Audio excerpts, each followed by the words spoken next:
This little pond right here has a bunch of green frogs that kept jumping in, kind of your typical little frog pond. So I thought this would be a good chance to give you a little demonstration on good handling technique with frogs.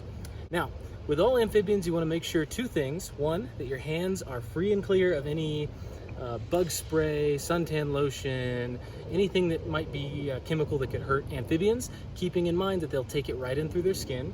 Two, make sure your hands are wet. Now, when catching a frog in the water, number two doesn't matter as much because your hands will get wet in catching. So, when you're catching a frog, oftentimes you can see it sitting on the bottom of the pond like I can see right here, and you may be tempted to go in kind of slow, but you want to make sure you do a pretty quick grab once you get close. Like that. All right. And here we go. So, there's a lot of different ways you can potentially handle frogs, but the main thing is you want to be grabbing them between their front legs and their back legs so that their back legs hang back behind you. You can hold them like this. You can hold, whoop, whoop, whoop. There we go. You can hold them, oh, about to drop him. There we go, there we go. You can hold them like this, but the key thing is you want to have control between the two legs, and you don't want the back legs to be able to kick off of anything because they're very strong. Now, I will also say I'm not applying much pressure here.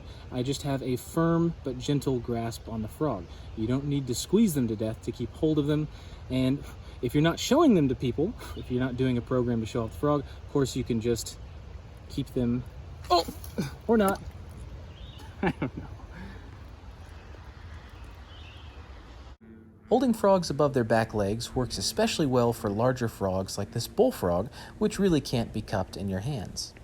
If you're involved in more extensive amphibian survey work that involves dip netting or trapping at wetlands to capture amphibian adults or larvae, you should always properly decontaminate everything you use to capture or handle amphibians with.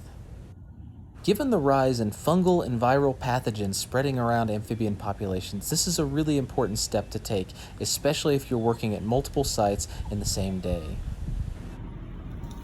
Though bleach is one of the most commonly used chemicals for this, there are less caustic options like Virkon, which comes in a powdered form and can be dissolved in water.